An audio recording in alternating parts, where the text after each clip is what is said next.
Good day, everyone. So I'm here to discuss the pelvis. So this is the pelvis, the representation of the pelvis. Okay, the iliac crest or the iliac part. Okay, the pubis part.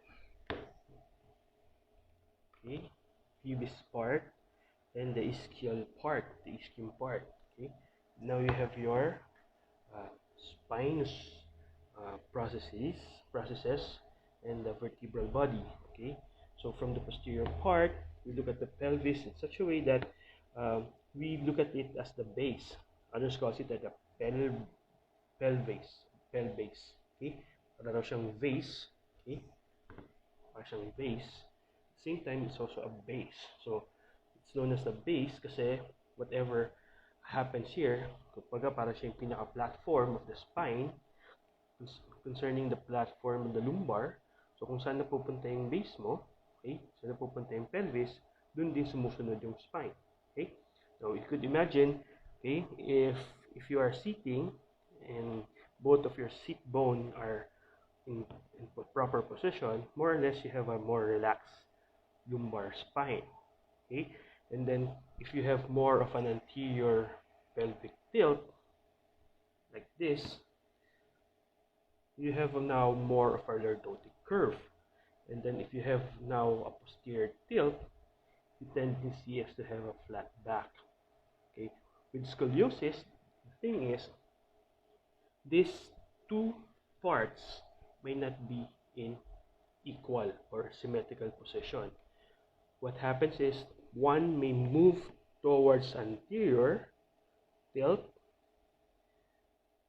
Okay, if you would see, the right side is moved more, if I move it more anterior superior, and then the left side is moved more posterior inferior. Okay, now you have to take note that in the posterior inferior position, your SIJ might be more in an open pack position, or sacroiliac joint might be in open pack position. If you have that case, your set of muscles on the right side or in the position of superior anterior position would have a tendency for a more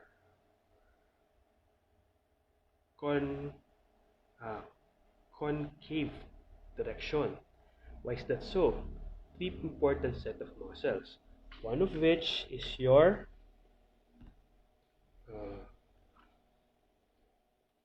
one of these three sets of muscle is your this one. Makikita, this is your quadratus lumborum, your QL. Attachment wise, it's from the 12th rib, and then parts of your transverse processes and it's originate on your pelvis or in the iliac crest. So pag ganyan siya, imagine this is moved up and it is tightened.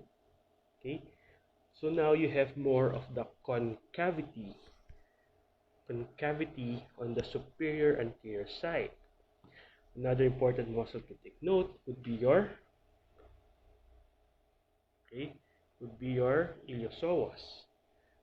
Okay, why? Because the iliopsoas is coming from the iliac fossa, anterior and lateral surface of your T12 until L5. So nagagaling siya dito sa may iliac fossa, and then dito sa part na to, pag ganun po siya. Okay? That's why it's a hip flexor, diba, pag ganun. And then naka-attach siya sa lesser trochanter of the femur. So, kung imagine mo siya, position wise, pag ganito po siya. Pag ganyan ang position niya. Okay, if that's the position, once it tightens, what does it do? Okay, yung isa, yung QL mo nakaganyan, ito nag-tighten pag ganito. So lalo po siyang umangat, right? Umangat. Then another set of muscles that we have to consider would be your erector spinae. Okay, yung erector spinae mo, ang function niya is what? Okay, it's a bilateral extensor extensor of the spine. Pero unilaterally, it's a lateral bending muscle. So, imagine mo, kung nakadikit siya sa, okay, you can imagine here, okay, nakadikit siya sa spinous processes and transverse processes and posterior ribs from the occiput, okay? From the occiput, makikita mo na, meron siyang mga connection until doon sa may sacrum and ilium, it's a very long set of muscle.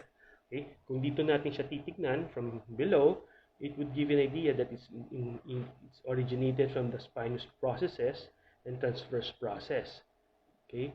And if that's the case, saan naman siya naka-insert? Inserts in the spinous processes itself and transverse processes of the other ribs and going down to the sacrum and ilium. So, nandito siya. You could also imagine it would be moved this way. So, lahat yun nandoon dito sa may part na to. Okay? How about the counterparts? Kung ito naka-superior, anterior, and lahat naka-move doon, definitely, this would be left towards the opposite direction. Okay, kung ito naka-concave, ito ngayon ang magkakaroon ka ng convex. If that's the case, may ganito ka, convex ka, yung naka-rotate this way, makikita mo may mga nakaangat dito. It's also your set of muscles. Kasi kung ito naka-tighten this direction, this one is in a lengthened position. But both sets of muscles are actually weak. Okay? That's why when we do our usual treatment or your usual exercise of claps, pag ganyan, hindi siya sumasama. Why? Because of the attachments on the different parts of the spine. If this attachment here is like this, magkakaroon ka ng rotation of your spinous process on the concave side. And then you have now a movement of your vertebral body towards the convex side. That's why this part tends to be flat and this part tends to be hollow. Tapos nakaangat pa to. Okay? So, if that's the case na dun lahat siya, we want something na would drive it towards the position wherein this would move towards posterior inferior. Diba naka-superior anterior siya, so it would move towards posterior inferior because if this moves towards posterior inferior, given that this would be in a position of stability, this would then move now towards or be positioned towards superior anterior. If that's the case, okay, you would now tend to have an opening here. And then you would now tend to have a movement vertebra here. The case is, hindi naman ganun lang kasimple siya. But if you're going to analyze it, if the set of muscles would be able to move towards anterior, superior anterior, okay, then these sets of muscle would also tend to tighten. You must remember that muscles are contractile. So if it's contracting, its function is to contract. Okay, so if we force it to contract, given that there's a normal neuromuscular function, the other side or its opposite, okay, and or its what we call its antagonist would tend to relax. So ngayon, what do you want? Okay, again, if you would see, based on the exercises given, ang ginagamit niyo muna would be more of the movement of the pelvis. Okay, it's quite simple to start with. Again, as I've told you in the video on the movement of the pelvis, it's more on patients with very mild symptoms or mild curvature, I mean. Pero kapag medyo lumala na, then we have to combine it with other movements. Okay? As a therapist, as a manual therapist doing a lot of scoliotic works, what I would suggest is that we start with the pelvis, correct the position of the pelvis, and then take care of the rotation. Okay? As you can see, kung naka-rotate lahat siya doon, naka-rotate on the concave side, and this concave side is moves towards superior anterior, what we want is something that would drive it towards posterior inferior, posterior inferior, and then that's something that would derotate the spinous processes. If the spinous processes would be able to derotate, it would be easier for the other set of muscles on the convex side to contract. Okay? I know it might sound easy for you now, but it's one way of you looking at the spinous area or the scoliosis in such a manner that it's easier for us to come up with exercises. What do we mean? So, kung ganyan yung position, imagine ulit kung naka-superior anterior tong right and the posterior inferior is towards the left, then maybe we could devise an exercise that would move this towards the posterior inferior. Ano ba yung mga movements that would drive this towards posterior inferior? Okay? One of which would be on heel strike of the foot. Pag nag-heel strike to, at eto nandoon sa terminal face, beside we having the legs on the terminal face of your heel off. Okay, heel off, ganyan siya. Tapos eto naka initial phase, which is your initial contact. Okay, now you have this move towards posterior inferior, and this one is in the opposite, which is your superior anterior. So if that's the case, susunod ngayon itong set of muscles mo. Susunod ngayon yung mga set of muscles because it's the base. You get my point? So you now try to try to have a movement towards posterior inferior. Okay? And then with the upper set of muscles with the limbs, diba? Na ganyan siya, superior anterior. So ito, what would happen? Na ganyan. So mapupunta siya this direction. Okay? Now you would now have a set of movements that would drive this towards rotation. Ano yung mga movements na yun? That's what we're going to study furthermore. Okay? So this is just to guide you when it comes to the set of muscles that we need to interact with. Now, when it comes to manual therapy, you would say that there would be a lot of people saying that you cannot really reach for the psoas or the iliopsoas. It's too deep. Let's say na masyado siyang malalim, especially masyado siyang malalim for most patients. Dito siya pag ganon. Okay?